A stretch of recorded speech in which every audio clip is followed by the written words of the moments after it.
very different today, and I want to just acknowledge the tremendous excitement of seeing our media colleagues come together.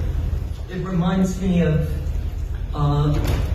what Chauncey Bailey, who was killed in 2007 for uncovering exploitation in his own community, Oakland.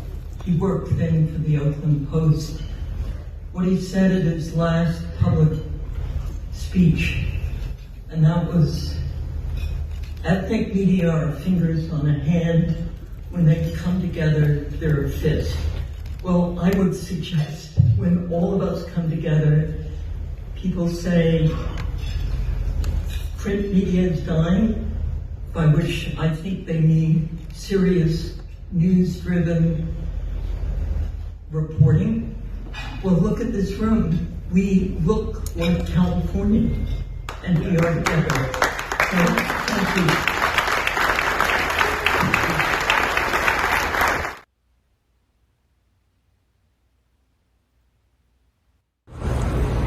I think Ding TV sparkles because you are so close to the audiences you serve, because you give a platform to, whether it's a teenager, whether it's a housewife, whether it's a businessman, whether it's a community leader.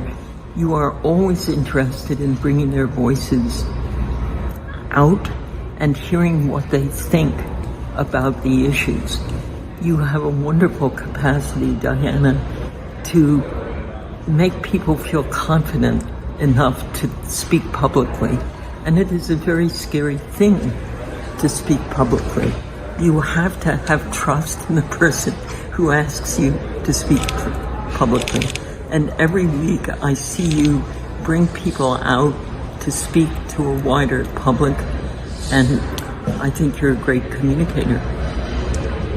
What mattered to me is that so many of our media came to celebrate what we have done over the last 25 years, which is really to bring ethnic media into the center of California journalism. And if you looked at that room, you would see, even though mainstream media is still overwhelmingly mainstream, we are now at the center, and I think that is a very worthy thing to celebrate. They invited us.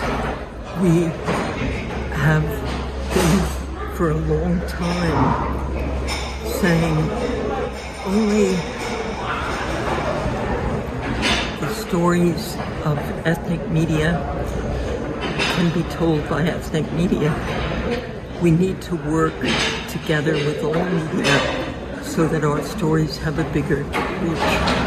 And maybe this is a step in that direction. They are recognizing the critical role ethnic media play by inviting us to be at the heart of their annual celebration. So that's important. Right. When 1996, we went to see, are you interested in creating a collective network? Because alone, there's only so much you can do. Together, maybe you can make an advance. And Ming Su was the most exciting thing for me. It is very exciting to see individual stories in ethnic media. I love the events you do.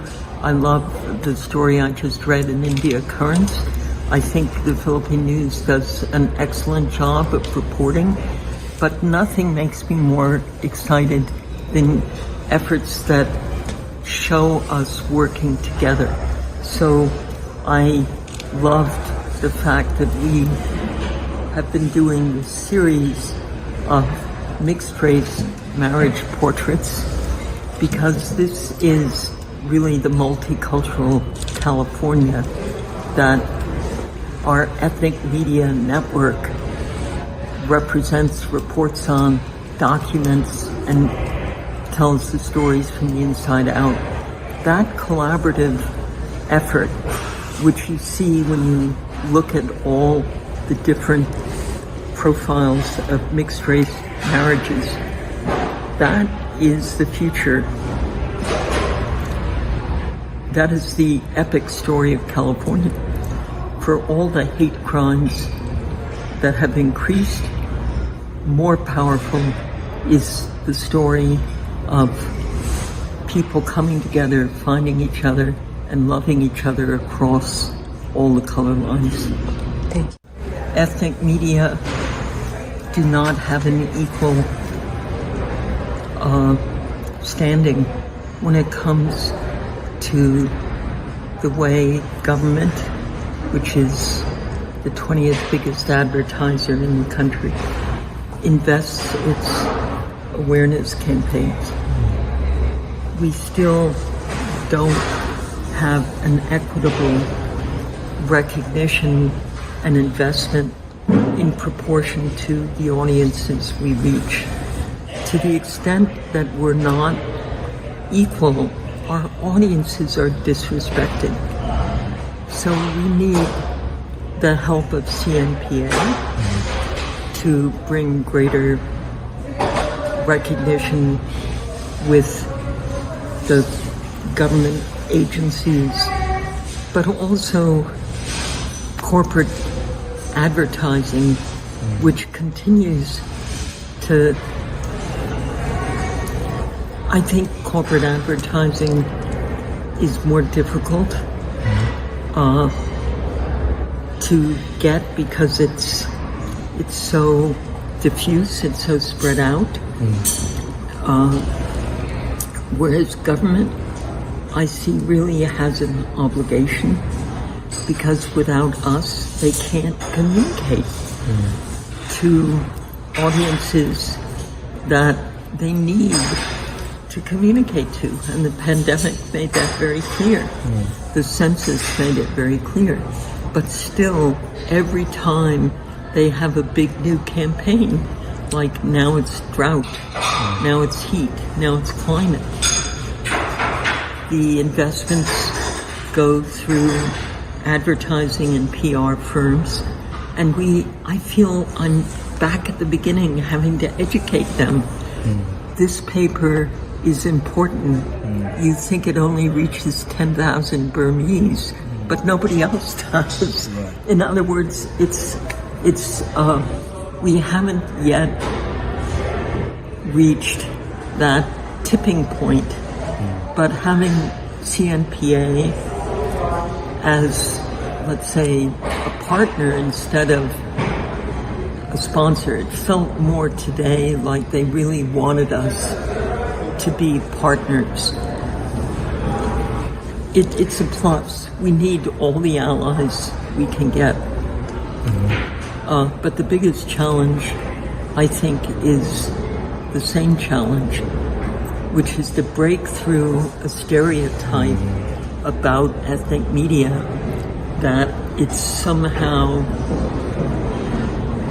the stepchild, the footnote. Oh, it's important, but it comes after, not at the same time. It should be on equal standing with general